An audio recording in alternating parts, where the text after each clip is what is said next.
amigos, nuevamente como todas las semanas, Cultura Gratis, estamos presentándoles un interesante tema. Esta vez nuestro invitado es Víctor Andrés García Belaúnde, muy conocido, es abogado, político, yo creo que no necesita mayor presentación, pero uno de sus hobbies es la historia.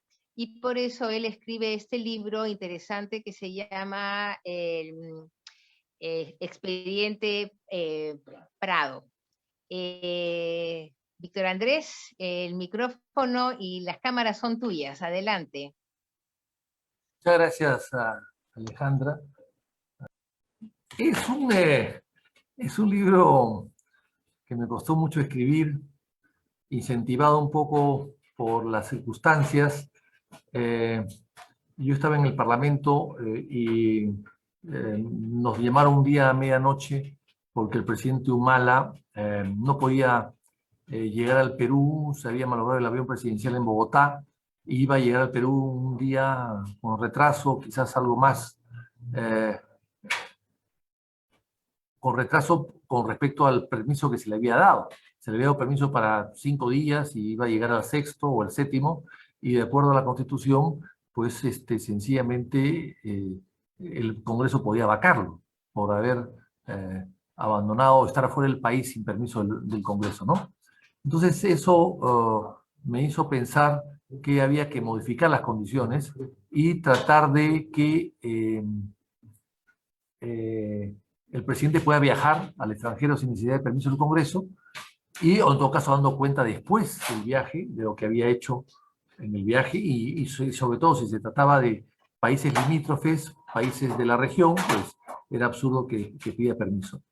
Entonces, a raíz de eso presenté un proyecto y hubo un debate en el Congreso sobre esto, y ahí intervino mucho Javier Vallarriestra, y discutimos el tema, y lo que había pasado era lo siguiente, que durante el siglo XIX, pues, había habido un presidente que se había ido sin permiso del Congreso, en plena guerra del Pacífico, había desertado al mando supremo, eso se dijo en su momento, y lo dicen los historiadores, había desertado al mando supremo sin permiso del Congreso y se había ido supuestamente a comprar armamentos, supuestamente además con las joyas recolectadas en la ciudad de Lima, de una colecta que se hizo, pues, todas las señoras de Lima, con participación del obispo de la ciudad, etc., ¿no? Entonces, a raíz de eso, el señor Vallarriestra hizo un artículo con algunas cosas que precisaba, que yo quise aumentar con otro artículo, y eso me referí, lógicamente, a la fuga, a la deserción del presidente de la República en plena guerra con Chile, el general Prado, y eso implicó que una pariente, una descendiente del general Prado, me abordase en un matrimonio y me dijese, pues, que estaba equivocado, en fin, no me trató con mucho cariño, y, y que estaba equivocado. Entonces yo le dije, pero la cosa es muy sencilla, le dije. Yo tengo algunos documentos, yo estudié algo de historia, y bueno, esa es mi versión, pues. Si tú tienes tu versión, pues documentala, ¿no? La historia se habla con documentos, no puedes hacer historia a través de una tradición familiar, de cuentos de la familia, que mi papá fue esto, hizo lo otro, en fin, tales hazañas, en fin, todo eso hay que respaldarlo con documentos, ¿no? Con fuentes. Bueno, y a raíz de eso me mandó una serie de documentos, que todos eran escritos por un falso historiador que había en los años 50, que se llamaba Luis Humberto Delgado, que era un plumífero, le pagaban para escribir y para inventar historias, ¿no? Y para falsificar documentos, falsificar cartas, inclusive. Percy Cayo y el padre Nieto demostraron que este señor había falsificado una serie de cartas de grado. Una de ellas, por ejemplo, en la cual le dice a Prado que se pone en su servicio, que lo lleve en el Huáscar a Europa, cuando estaba en Arica, para comprar armamentos. Bueno, una carta totalmente falsificada, ¿no? Y otras más. Bueno, a raíz de eso me puse a estudiar el tema entonces, porque dije, bueno, de repente puedo estar equivocado, ¿no? De repente exagerado. Y me puse a estudiar el tema y encontré cosas increíbles, ¿no? con mi afán investigador, con una deformación de fiscalizador parlamentario quizás, me dediqué a buscar mucha información. Entonces me fui a Chile varias veces, me fui, bueno, a Europa, a Inglaterra, bueno, y a Nueva York, a la Universidad de Columbia, encontré unas cartas, unas 100 cartas aproximadamente de Prado en el archivo de Grace, de la Universidad de Columbia, y en fin, y encontré muchas cosas interesantes. Entonces, confirmé todo lo que confirmé un poco la leyenda negra. Esa leyenda negra que se habla de Prado no era leyenda negra, sino era historia negra en realidad. De leyenda nada, historia negra, ¿no? Y descubrí que era un personaje farsante, mitómano, en fin, un personaje siniestro, cínico, un verdadero impostor. Lo que la señora McKeown dijo una vez, es un impostor, ¿no? Es un impostor. Y un personaje realmente despreciable, ¿no? Bueno, y entonces ahí descubrí, primero, que la fecha de nacimiento no era. Ya la han corregido, algunos de sus descendientes que ha escrito, ha tratado de escribir para salvar su honor y su memoria, y en la tumba de Prado del cementerio de Lima figura que murió, que nació el año 26, 18 de diciembre del año 26. Bueno, yo descubrí que nació un año antes. Y bueno, y ahora recién los descendientes que han escrito un libro aceptan que nació un año antes. ¿Por qué? ¿Por qué esa idea de cambiarle la fecha de nacimiento a una persona? ¿Por qué? Porque yo descubrí en el registro de funciones, otro registro en Huánuco, que había un parvulito que había muerto de semanas de nacido en el año 95, que era hijo del mismo padre y probablemente de la misma madre, no lo sé. Y entonces la señora, una mujer no puede dar a luz con 6 meses de diferencia, no puede dar a luz. Entonces, para evitar problemas, trasladaron a este señor general su nacimiento un año después, para que no haya, pues, no se cruce, no se cruce. Y lo escribieron como tal. De tal manera que allá ya empezaban las cosas mal. Luego descubrí que, bueno, se decía que, que este señor era hija de un alcalde de Huánuco, falso, nunca fue alcalde. El padre era Ignacio Prado, era un hombre que vendía agua, que repartía el agua en la chacra, que era un aguatero, digamos. Toda familia muy modesta, muy sencilla. Descubrí que una sobrina, una prima, hermana de él, Rita Prado, había muerto dejando como herencia un catre, el padre había muerto dejando deudas. O sea, era una familia toda muy modesta y que la habían tratado de encumbrar como fuese una gran familia, lo cual no es malo, en absoluto. En política yo creo que eso es muy bueno, es muy bueno, pero no hay que negarlo, no hay que negarlo. Y entonces descubrí también que había habido muchos hijos naturales, Justo Prado Tafur, que nació en el año 1950, Leoncio Prado Gutiérrez, Grosio Prado Linares, Leocadio Prado Villanueva, Carmen Prado Bejarán. Todos habían, sobre todo Justo, había muerto pues en una situación muy calamitosa, en una pobreza total, y enterrado pues en una fosa común, ¿no? Leoncio se había convertido en un héroe, pero no tenía ninguna relación con la familia, porque era un hijo natural, pero no era parte, nunca fue considerado parte de la familia, nunca, nunca. Inclusive descubrí que una de las hijas de Leoncio había escrito una serie de cosas contra la propia familia a raíz del sexbicentenario en una revista del Ejército.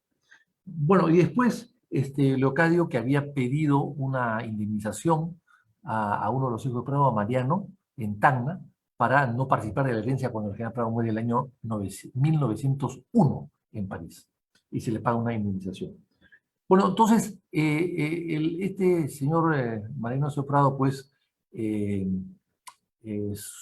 se hace cívico, sereno, digamos una cosa parecida a un sereno en Huánuco, y luego se hace útil para hacer trámites, ¿no? Tramitador, y con esos poderes de algunas personas que querían hacer trámites en Lima, viaja a Lima. En Lima se da cuenta del ambiente político tan alterado que está en Lima y se une a Castilla, y como capitán de cívicos, evidentemente se une al ejército, participa en unas revoluciones y Castilla en realidad lo asiste, ¿no? Lo protege y lo asciende. Ahora, después él es nombrado en puestos militares, militares o a veces políticos de prefecto, es nombrado a diversas zonas del país, donde tiene pues estos amoríos y tiene estas descendencias que he mencionado. Pero en una de ellas, en Piura, cuando está en Piura y va por el conflicto de Ecuador, va a Piura como militar, se le pide la mano a la hija de Francisco García Carrasco, a la señora Mercedes García. Mercedes García le pide la mano y el padre, como tenía un hijo menor, hace un testamento y lo nombra su albacea. Claro, porque había prometido casarse con su hija. Pero claro, después se da cuenta que se había casado ya en Arequipa, cuando se fue prefecto de Arequipa con Magdalena Ugarteche Gutiérrez de Cosío, y entonces el padre se molesta mucho, por supuesto, el señor García Carrasco, y saca un codicilo, o sea, corrige el testamento y lo saca el testamento, ¿no? Le había dado poderes para la albacea, para administrar sus bienes, y cuando se da cuenta pues que no ha cometido no ha cumplido con la promesa de casarse con su hija, eh, eh, su hija Mercedes García León, el 1 de marzo del año 65, ya casado con Arequipa, con la señora Ugarteche, otorga el codicilo y modifica el testamento y lo quita del testamento, ¿no?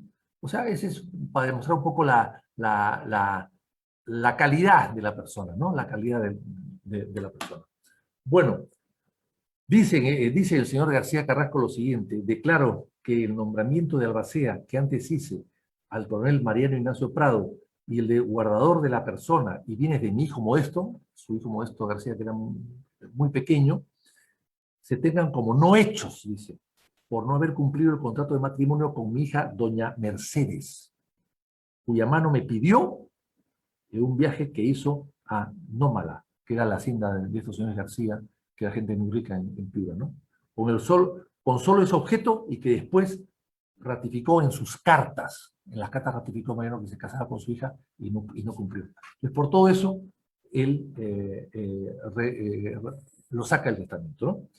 Bueno, entonces, luego él, como prefecto de Arequipa, viene el problema con España, el año 65-66 del siglo XIX, y Peset, que era el presidente en ese momento, hay que recordar que Peset era primer vicepresidente de la República, había reemplazado a San Román, que se había muerto del mal de la orina, y Peset era presidente.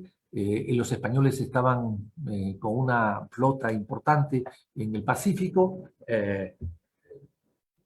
aprovechan el lío de Talambo, de la muerte de un español en Talambo y los reclamos de los españoles en el Perú, y sobre todo aprovechan este incidente para querer cobrar la deuda que el Perú se comprometió a pagarle a España a través de la capitulación de Ayacucho, que fue muy generosa. El Perú reconoció una serie de cosas de España, inclusive les pagó el pasaje a los españoles para que regresen a su madre patria, y había una deuda que pagar por los gastos de la independencia que el Perú no la había pagado.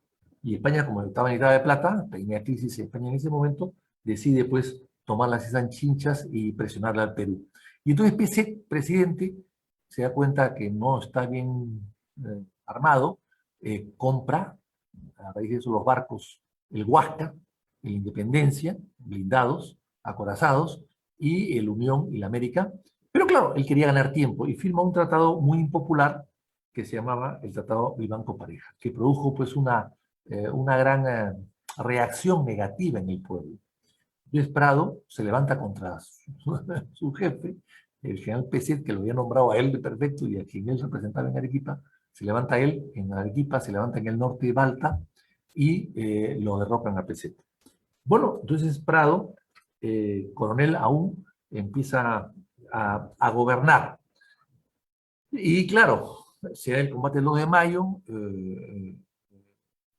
sale airoso el Perú. Él, por supuesto, es reconocido como uno de los autores de este éxito, a pesar que estuvo en el Real Felipe. Hay un cable que yo tengo aquí muy importante donde le dice a su mujer que va a estar a buen recaudo, que no se va a exponer, y efectivamente no se expuso. No se expuso, el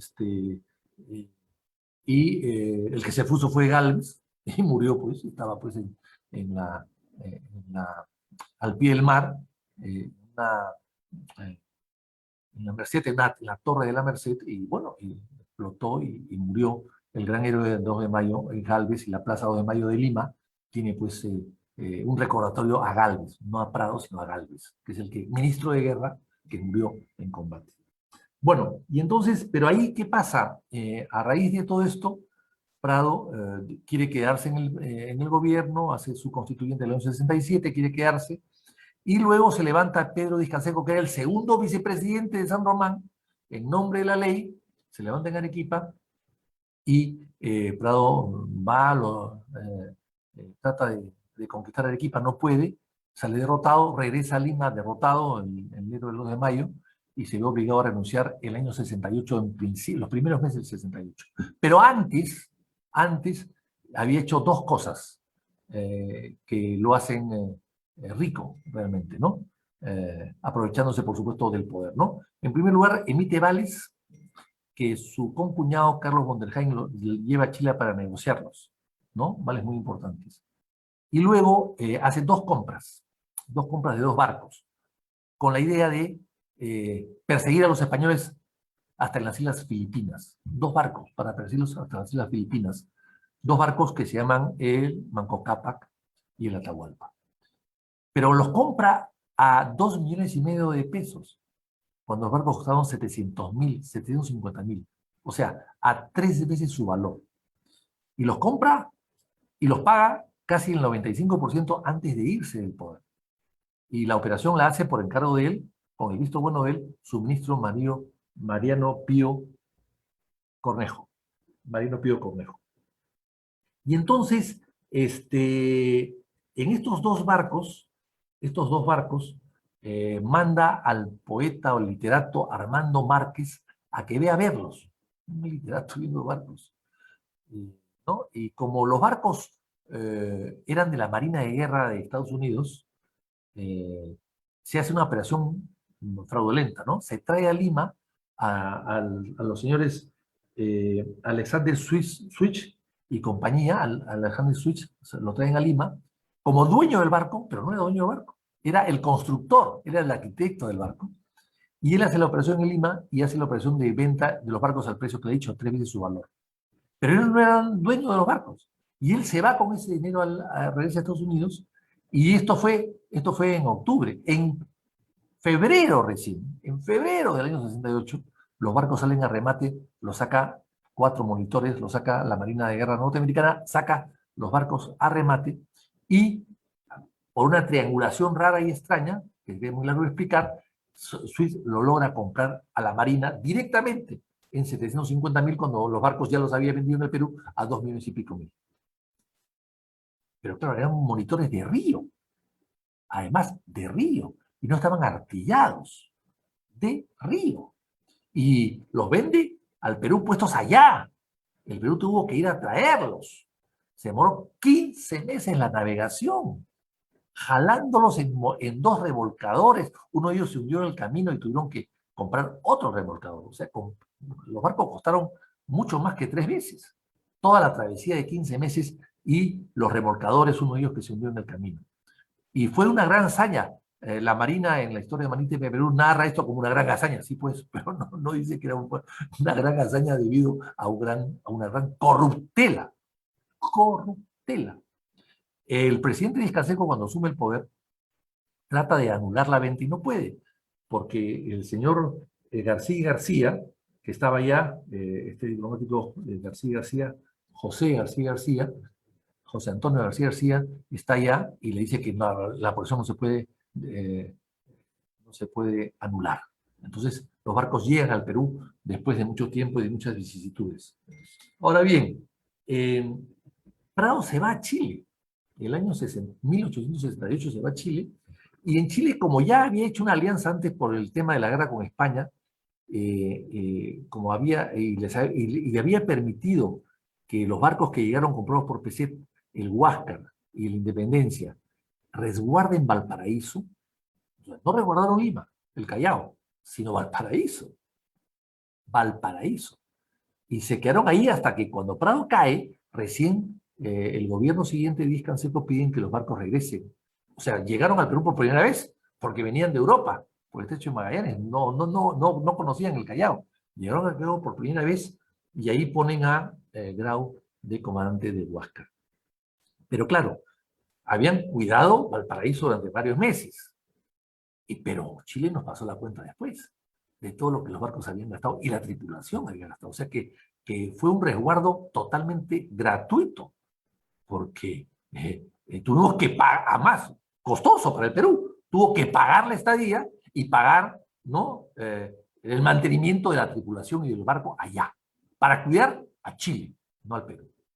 Entonces, claro, los chilenos estaban felices con Prado. Inclusive hay una frase estupenda de Vicuña Maquena, gran amigo de Prado, que fue alcalde de Santiago, que decía: Prado, Mariano Ignacio Prado, es un chileno nacido en las sierras de Huánuco. Es un chileno nacido en la sierra de Huánuco. Bueno, entonces, claro, con todos, ya Prado se queda en Chile, lo hacen general de división, el Congreso chileno, por gestiones de Vicuña Maquena, de Domingo Santamaría, que era gran amigo de él también, que fue alcalde. Vicuña Maquena fue alcalde, pero Domingo Santamaría es muy amigo de él, y que a través de ellos él empieza a ganar un sueldo, lo elige el Congreso chileno, general de división. En el periodo era a un coronel, no había ascendido a general, era un coronel, lo eligen general del ejército chileno, le hacen una colecta maravillosa, le regalan una espada de oro con diamantes, rubíes, que costó una fortuna, y ahí ves todos los ilustres chilenos que después hicieron tanto daño al Perú, son suscriptores de esta espada de general que le regalaron a Prado. Y Prado, parte de su sueldo lo dona para hacer el Palacio Santa Luz, el Paseo Santa Lucía. Es el Cerro Santa Lucía en Santiago, ¿no? Y entonces un amigo se hizo un chileno. Y en Chile, ¿qué hace en Chile? Negocios. Negocios. O sea, si tú llegas sin plata, ¿qué negocios vas a hacer? No, él llegó con plata. Plata de los barcos y con plata, evidentemente, de los bonos que había emitido y que se había negociado en Chile y que había llevado su concuñado, Carlos von der Heim. Y en Chile adquiere el fondo Maquehue, propiedad de Guillermo Delano Ferguson, adquiere la concesión carbonífera de Quilaganchín, mina de carbón que le vendía carbón a las naves de guerra chilenas, las mismas naves que después, años después, usaban ese carbón como combustible para trasladarse al Perú y bombardear los puertos peruanos. Y transportar a la tropa chilena, además, que invadió Lima, ¿no? Después adquiere la mina Colicó. Todas estas minas forman después lo que se llamó Sociedad de Minas de Carbón de Carampangue. ¿Ya? De Carampangue. Tenía algunos socios y después Prado se fue quedando con la mayoría. Después funda un banco. Caramba. Funda un banco en Chillán, que se llamaba Banco Montenegro. ¿Pero quién era el dueño? ¿Prado o Montenegro? No. Prado tenía el 95% y Montenegro tenía el 5%. Pero claro, como no podía dar su nombre, ¿cómo justificaba ese dinero? En esa época también había cierto rubor, ¿no? Cierto cuidado, pues, ¿no? De los políticos, ¿no? ¿De dónde sacó la plata? Si era un hombre que venía de origen muy modesto en Huánuco, ¿de dónde sacó la plata? Había sido menos de 2 años presidente, ¿de dónde? Y los presidentes en esa época ganaban unas miserias, y los generales también. ¿De dónde sacó la plata? Para hacer un banco. Claro, le puso el banco Montenegro, que era su gerente y su socio, pero él tenía el 95% Prado y el 5% solamente Montenegro. Pero el banco se llamaba Banco Montenegro, que además emitía billetes, ¿no? Ahora, Después, ¿qué más tiene Prado en Chile? Las inversiones que hace y lo que adquiere. Un ferrocarril en Arauco para transportar sus productos de minería. Adquiere un barco, el carguero Concepción. Después obtiene del Estado chileno que le arriende, el Estado chileno le arrienda la isla Juan Fernández, hoy se llama Isla Robinson Crusoe. Adquiere un palacete en Viña del Mar, en Viña del Mar. ¿Quién le vende el palacete? El general Vergara, de la Quinta Vergara. O sea, la casa estaba dentro de la Quinta Vergara. Vergara era el dueño de Santa María de Viña del Mar. ¿Quién es Vergara? El general Vergara. Era un general, casado con una mujer muy rica, que era propietaria de esos fondos. Él fue el gran urbanizador, pero era el gran general chileno que invade Lima y que incendia Chorrillos. José Francisco Vergara. José Francisco Vergara. Era el amigo, el socio, el vecino, que luego, en la guerra, ataca a Chorrillos y la destruye Chorrillos con el ministro de guerra que se llamaba Sotomayor. Y claro, y después se lleva todo lo de Chorrillos a Viña del Mar. Viña del Mar tiene el desarrollo urbanístico de Viña del Mar es igual a la de Chorrillos. Las calles son idénticas, la distribución es idéntica. Inclusive algunas calles se repiten y a los nombres inclusive se repiten. Es decir, Vergara tan impresionado estuvo que hizo eso. Y luego ahí, en la Quinta Vergara, se hace el famoso festival hoy día de Viña del Mar, ¿no? Después, adquiere la hacienda llamada Copequén, en el departamento de Caupolicán, cerca de Santiago. Adquiere otras casas de campo en Coinco. Y finalmente, adquiere unas minas de plata en Bolivia, que es otro problema, porque cuando se inicia la invasión de Chile a Bolivia, al litoral boliviano, el vicepresidente de Bolivia, Serapio Ortiz Serapio Reyes Ortiz, llega a Lima en febrero del año 79 a pedirle a Prado pues, que ingrese a la guerra en defensa de Bolivia, pues no. Pero más que todo eran socios en la mina de plata de San Juan, en Bolivia, en el litoral de Bolivia. Eran socios. En Antofagasta. O sea, en el fondo, Prado tenía ese problema. O sea, ¿qué hacía él? En el Perú casi no tenía bienes.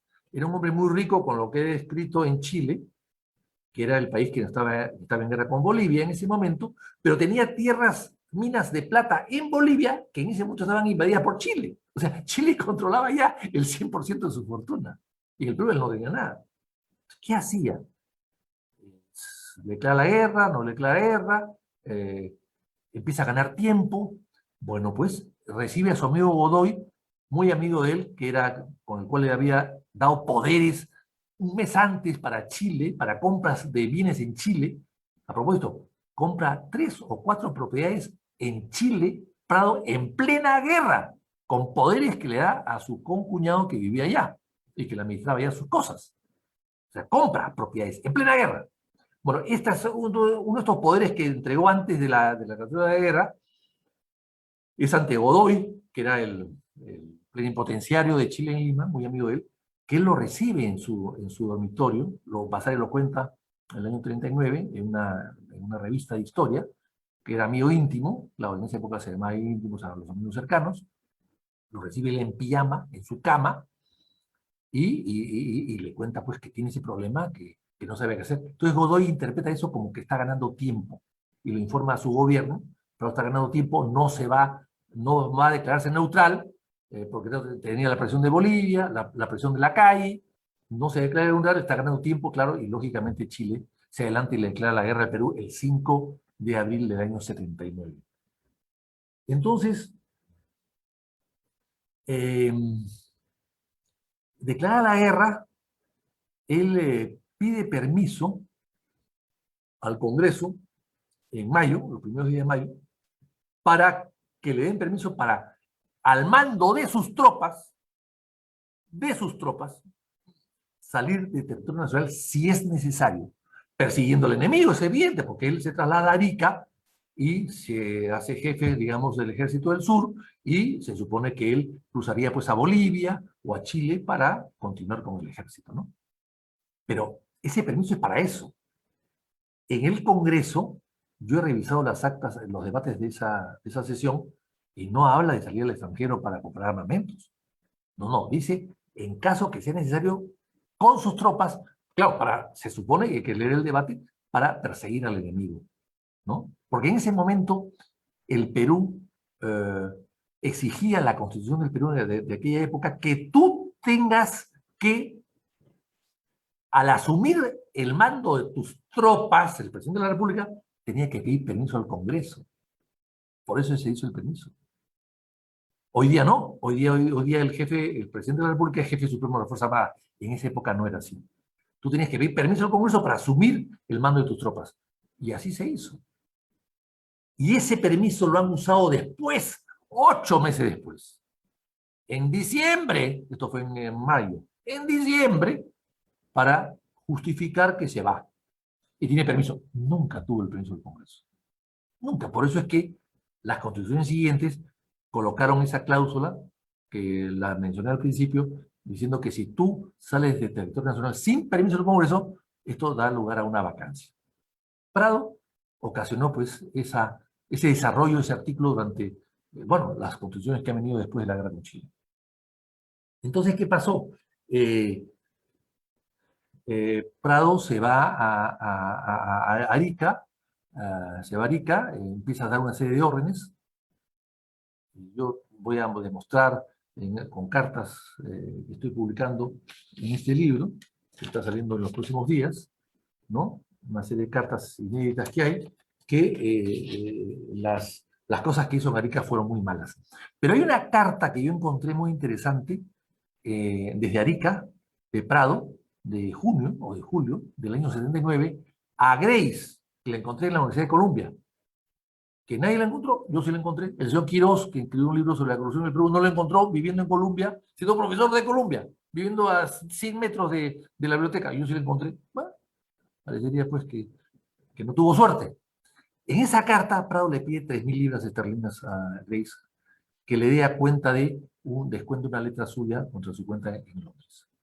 ¿Por qué Prado le pide 3.000 en plena guerra en julio? Esto fue antes de octubre del desastre del Huáscar. ¿Por qué le pide 3.000? ¿Para la guerra?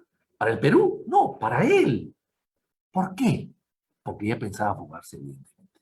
Estaba preparando cómo se va a fugar. Estaba buscando la idea de cómo se va a fugar. Y también hay cartas que figuran acá en este libro que mostramos con el cual él sabe de los problemas que tiene si se va del Perú y de las conspiraciones que hace Pirola en caso que se vaya del Perú. Él sabe que Pirola va a tomar el poder si él se va del Perú. Y lo demuestran las cartas que van a ser publicadas en las próximas semanas. Entonces, Prado estaba preparado todo. Se queda ahí, en fin, dando órdenes raras, sin mucho sentido, que vaya a Huáscar más al sur a buscar leña y que traiga aquí. O sea, una serie de órdenes que da. Y hay unas cartas de Grau que dicen, Prado no sabe nada. Da órdenes incoherentes. Grau no sabe nada, lo dice Grau. Hay cartas importantes que hay que mencionar sobre ese tema. Pero en fin, entonces, ¿qué pasa? Prado seguía comprando propiedades en ese momento y después regresa a Lima rápidamente en noviembre y en diciembre se va a pasar su cumpleaños a La Punta, al Callao, el 18 de diciembre del año 79. Todo el mundo cree que se va a celebrar su santo, pero se embarca.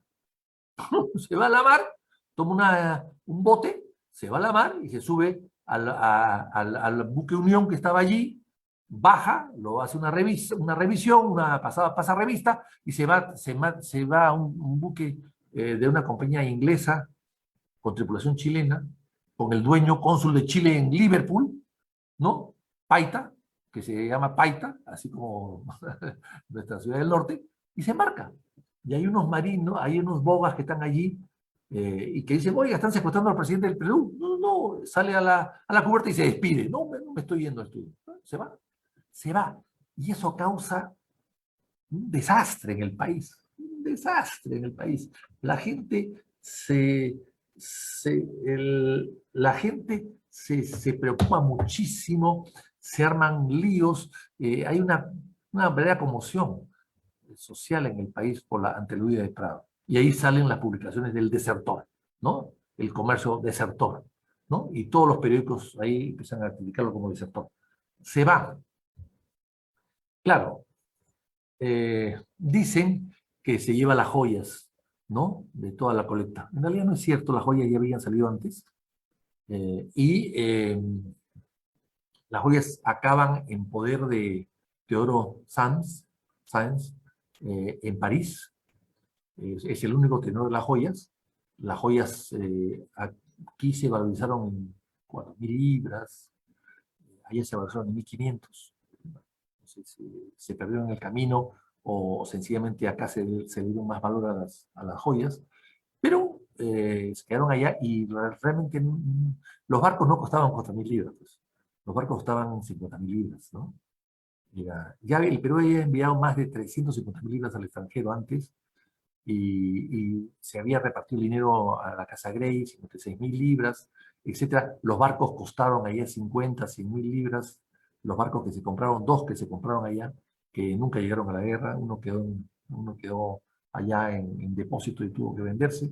En fin, él ya había perdido control, porque a la hora que se va, él ya no creía, nadie creía en él, porque había dejado de ser presidente. Entonces, él debió regresar. Él se entera en Panamá que ya no era presidente, que había un golpe de Estado en el Perú, que había dejado al general Lapuerta de presidente, muy anciano, muy anciano. Los cronistas extranjeros de aquella época dicen que no salía de su casa, que no lo veían. Se encerró en su casa porque estaba enfermo, eso lo dicen los corresponsales italianos y otros más que hay ahí. Y entonces, bueno, este señor se va, toma Pirola el poder, y en vez de regresar, sigue de viaje, llega a Nueva York. En Nueva York lo abordan los periodistas, dice él que, bueno, que se acaba de enterar, no era verdad, en esa época ya existían telegramas, él se entera en Guayaquil probablemente, o quizás en Panamá, pero no. En Nueva York llega el 6 de enero y sale de Lima el 18 de diciembre. O sea, él sabía perfectamente bien lo que había pasado. Y él dice, bueno, que conoce a Piérola y que él iba a ir a la reelección y que no quería ir, falso, no podía ir, miente también los periodistas. Que obvia decir que debió convocar elecciones para su sucesor y no las convocó. Se fue sin convocar las elecciones, a las nuevas elecciones que se venían, que tenía obligación de hacerlo, como lo hace cualquier jefe de Estado antes de irse. Hay una obligación de convocar elecciones al final de tu periodo. Él estaba ya más de 3 años gobernando, eran 4 años en ese momento del gobierno, y dice que Piero va a continuar y que no sabe qué hacer. Es interesante lo que él dice en esta entrevista, que son varias entrevistas que yo encontré en Nueva York. Pues bien, él se dedica durante la guerra a seguir comprando propiedades en Chile, se instala luego en Guayaquil, luego se va a Colombia. En Colombia compra minas de oro, en Tumaco, y que le va muy bien. Es un hombre que en los negocios tuvo suerte, es evidente, algún tipo de habilidad tendría, y después de la guerra, él regresa muy tarde, hace una gestión con Cáceres, que era su amigo, para regresar al Perú. Regresa. Los periódicos de la época narran ahí todos los pasajeros que llegan al Callao y a él lo ignoran, ¿no? A él lo ignoran, le dan importancia al embajador chino, a Tomás Caivano, a una serie de gente que llega, pero él lo ignoran. Y luego él se va. Pero en Chile vende, poco tiempo después de la guerra, vende sus minas de, de carbón, sus negocios, y los ferrocarril también. ¿Se lo vende a quién? A Tomás Nor. ¿Quién es Tomás Nor? Es el rey del salitre. O sea, el que se queda con todo el salitre peruano y boliviano es Tomás Nor, que es un chileno norteamericano, inglés, irlandés. Es un chileno irlandés, más irlandés que chileno. Irlandés o inglés, bueno, británico en todo caso, británico. Bueno, le venden 175.000 libras esterlinas todos sus negocios en Chile. Al rey del salitre, que se había beneficiado tremendamente con la derrota del Perú. Y Chile se vuelve una potencia mundial. Por tanto, las propiedades en Chile subieron. Lo que antes valía 100 o 50, ahora valían 175. O sea, el peruano más beneficiado con la guerra fue él. Vendió sus propiedades en 175.000 libras esterlinas, que es como decir hoy día 600 millones de dólares, más o menos, al cambio que hemos hecho a través de unos consultores ahí en la Universidad de Chicago. Bueno, y con eso llega al Perú y él hace Santa Catalina, a las empresas eléctricas asociadas, el Banco Popular, bueno, los hijos empiezan a manejar esta fortuna y esa fortuna les permite durante muchos años pretender cambiar la historia y hacerlo de un señor un gran héroe, un gran benefactor, un gran prócer, porque lo hacen prócer de independencia también, porque dicen que Ayacucho no fue la independencia, sino fue el 2 de mayo. 40 años después, como si en el 2 de mayo España hubiese querido reconquistar el Perú con 200 tripulantes y con 15 buques ¿no? 15 buques, eso no lo cree nadie, ¿no es cierto? Bueno, y entonces, luego este señor reparte, tiene la delicadeza de ese dinero que logra de las minas de Chile, de carbón de Chile. Ahí tengo yo un documento en el cual la mitad se le deja a su concuñado y él se queda con la mitad, solamente con la mitad. ¿La mitad por qué? Porque dice que su concuñado durante 20 o 25 años le ha manejado sus negocios en Chile y por lo tanto lo quiere premiar con esta bonificación, ¿no? Y ahí viene la fortuna de los Onderheim, ¿no? Algunos de ellos se han quedado en Argentina, es una familia que vive en Argentina, otros se quedaron en el Perú. Esa es más o menos la historia de este señor que ha tratado de ser cambiada, ¿no? Mejorada, adulterada, para hacerlo pues, de un prócer, de un héroe, cuando es una persona que usó la política para beneficio directo personal. Se hizo grandes negocios en Chile, vendió las minas de oro y de esmeraldas en Colombia después, también ganando dinero, y de ahí viene pues este imperio que se formó y que gobernó el Perú durante muchos años, y que a través de escritores pagados trataron pues de hacer una historia pues de un héroe ¿no? glorioso, cuando sabemos pues que la leyenda negra no era leyenda negra, sino era historia negra, verdaderamente negra. Muchas gracias.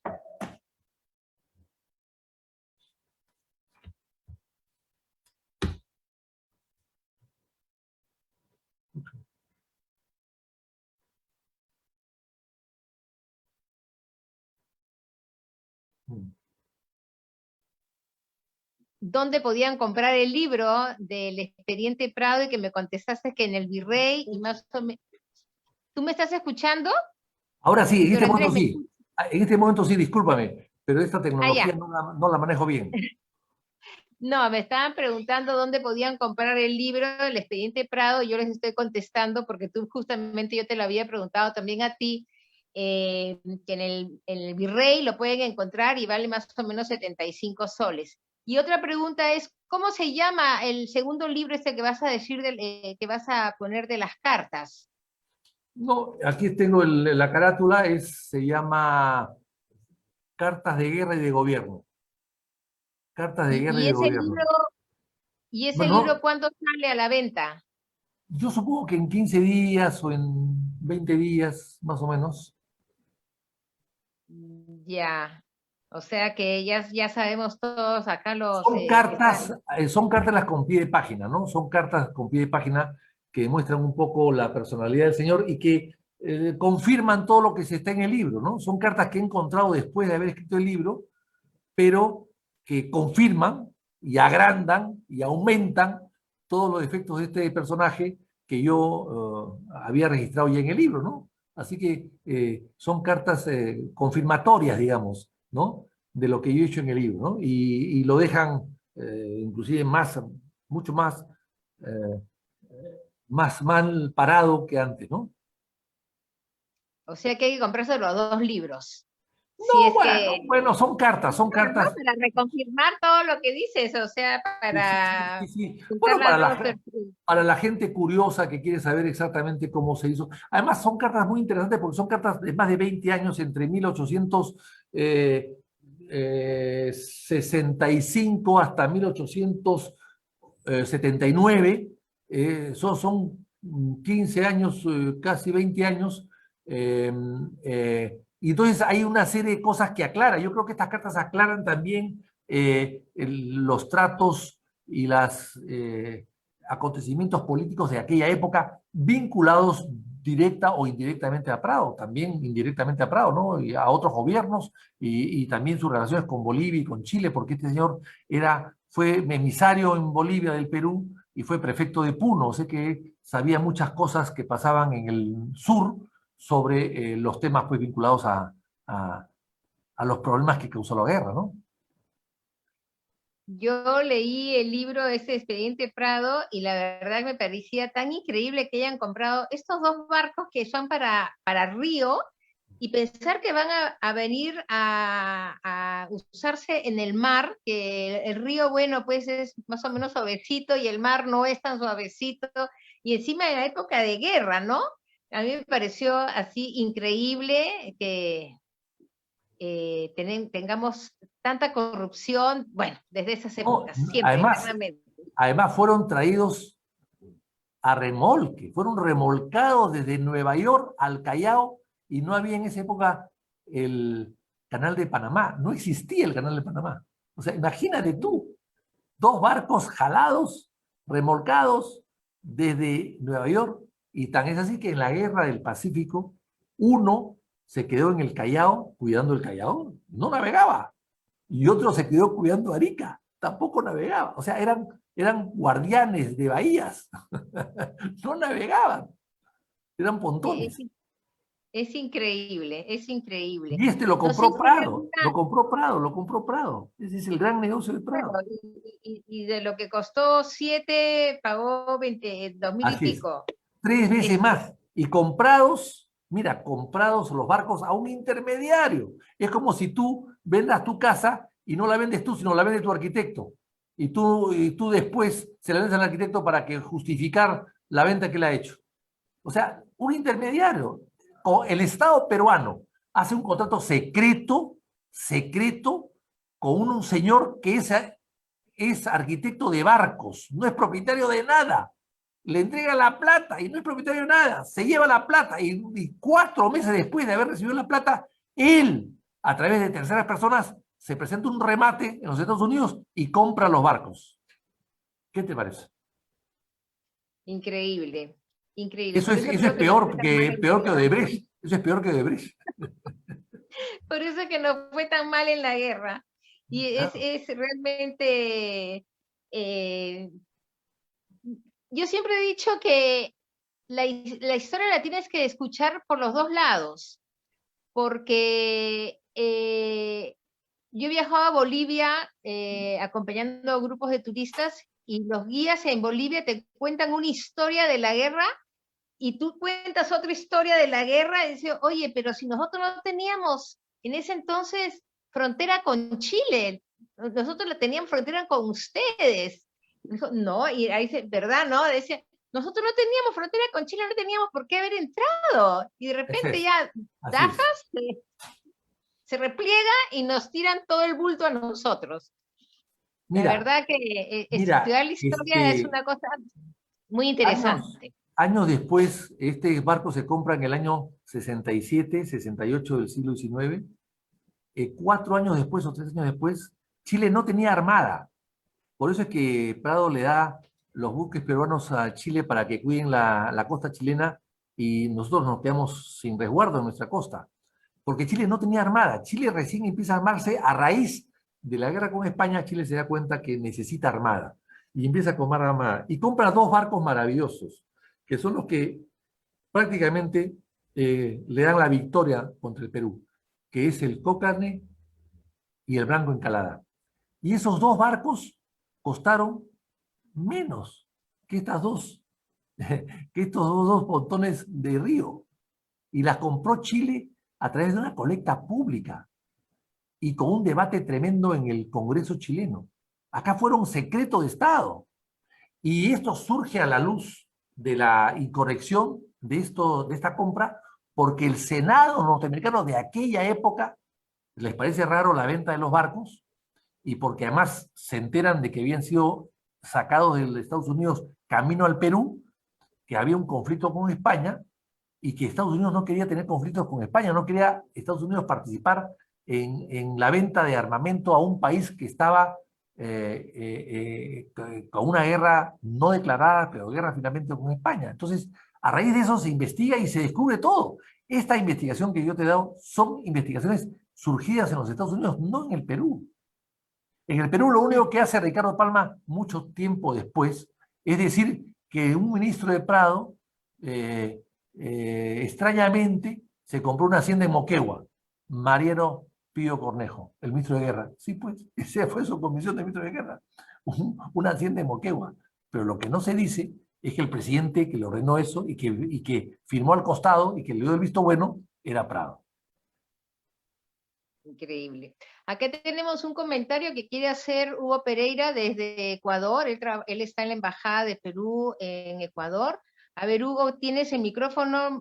Maricielo, si le puedes abrir el micrófono a Hugo Pereira. Sí, está abierto. Muchas gracias. Ah, Muchas gracias por la oportunidad. Sí, bueno, estoy en Guayaquil, soy cónsul en Guayaquil, aquí en la costa ecuatoriana.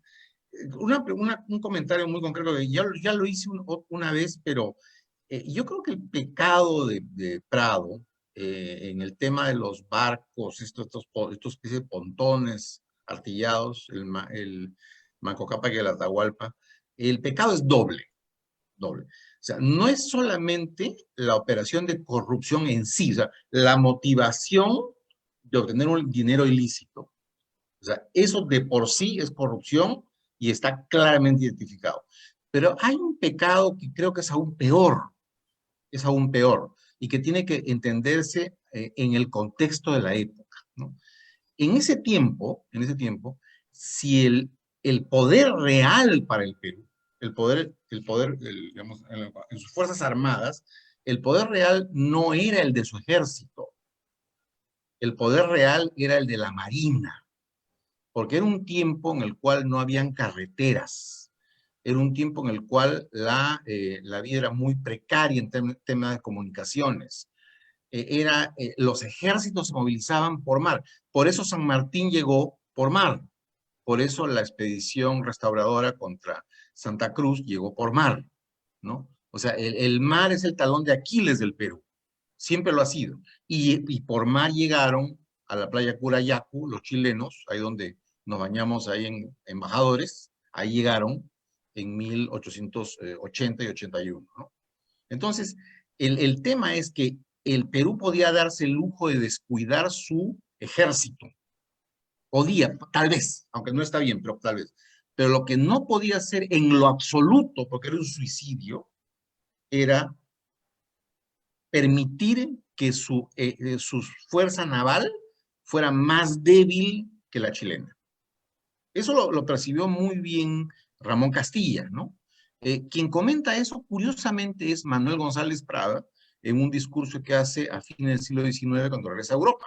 Dice, ¿cómo es posible que este hombre, pues que era casi medio analfabeto, inculto, haya tenido esa visión tan clara de que la clave del Perú para tener un escudo para el Perú no era su ejército, sino era su marina, su marina. Por eso, volviendo al punto, el pecado de Prado no es solamente haberse enriquecido, ¿no? Sino además haber afectado la seguridad del Perú, porque con ese dinero, como bien ha dicho el señor García Belaúnde, se hubiese comprado unidades mejores. Un marino de estos medio capciosos me dijo una vez, eso no podía ser porque en esa época todavía estábamos formalmente en guerra con España y los barcos ingleses no se podían comprar. Quizás sea cierto, pero, y aquí hablo como funcionario público, ¿no? Si a mí me dicen en el consulado, te vendo esta fotocopiadora a precio bajísimo, pero en medio así, que no se diga que está fallando, pero tú me pagas esto, ¿no? O comprar una nuevecita con garantía, o sea, por la calidad del gasto, aunque cueste más, y por beneficio del Estado, yo elijo la fotocopiadora nuevecita y con garantía, ¿no es cierto? Entonces, es lo que se llama, corríjame, señor González García Belaúnde, es la calidad del gasto público, Y en este momento la calidad del gasto para el Perú era conseguir por lo menos otro Huáscar. Al menos otro, yo creo que habían sido 2 Huáscares o 3 Huáscares, pero por lo menos un Huáscar más, ¿no? Porque en ese momento solamente teníamos 2 unidades grandes, el Huáscar e Independencia. Si el Perú hubiera tenido un par de Huáscares más, o un par de independencias más, porque el dinero lo tenía, no había guerra del Pacífico. Es así de simple, es así de crudo. No había guerra del Pacífico, por lo que los militares llaman la disuasión. Ningún político chileno habría embarcado a su país en una guerra contra el Perú si el Perú hubiera exhibido una flota más poderosa que la que tuvo. Al revés, lo que animó a Chile a la guerra, y eso se ve claramente en el texto de José Antonio de la Valle cuando estuvo en Chile, lo que animó fue la debilidad naval del Perú. Este es el momento, le decían los militares chilenos al presidente Pinto. Este es el momento. Este es el momento. Si no se hace ahora, no se hace nunca. Efectivamente, fue así, ¿no? Entonces, repito, yo creo que el pecado de Prado es doble. El pecado de corrupción en sí y el pecado de haber afectado la seguridad del Perú. Eso quería decir. Súper interesante, súper interesante. Yo sé que Hugo es experto en la Guerra del Pacífico. Desde ya les digo, todavía falta mucho, pero en octubre lo tenemos a Hugo como uno de nuestros conferencistas. Desde ya te agradezco, Hugo. Gracias. Y la verdad que todo esto, lo de Prado, para muchos será pues una cosa nueva, ¿no? De que acaban de escuchar esta... Yo quisiera hacer Alejandra, quisiera hacer un comentario a Hugo. Sí. No, bueno, me alegro que esté en Guayaquil cerca, no tan lejos. Sí. Y siempre estoy totalmente de acuerdo con lo que ha dicho él, totalmente de acuerdo con lo que ha dicho él. Claro, él se sabía, lógicamente, lo ha recordado muy bien por la gesta emancipadora de San Martín. Para llegar al Perú había que llegar por barco. Es decir, el desierto era muy grande. Bueno, también es así pues que Hilarión Daza hizo "El desierto me abruma" y se fue. Dejó la guerra. El desierto me abruma. Y dejó la guerra. Y nos abandonó. Ya nunca más volvió a la guerra a Bolivia. Entonces, evidentemente, eso lo sabían todos, los militares, por supuesto, que esto se venía por mar. Nadie podía cruzar un desierto a pie. El desierto, además desde la época de los almagristas, que el desierto los abrumó y que tuvieron que regresarse a Cusco, ¿no? A luchar por Cusco porque en Chile era un desierto, pues era una pobreza espantosa, ¿no? Y una zona inhóspita, ¿no? Ahora, hay que recordar que en la memoria de 1878, y Hugo debe conocerla, en la memoria Grau solicita en las memorias de guerra de aquella época, en las memorias navales de aquella época, solicita el año 1878 la compra de naves. Claro. De naves. 78. Prado era presidente. Y Grau solicita. Claro, la relación de Grau con Prado no era buena. Yo tengo cartas donde Grau se queja de que Prado no sabe nada y durante la estancia en Arica y que da órdenes contradictorias. Y además, antes ya,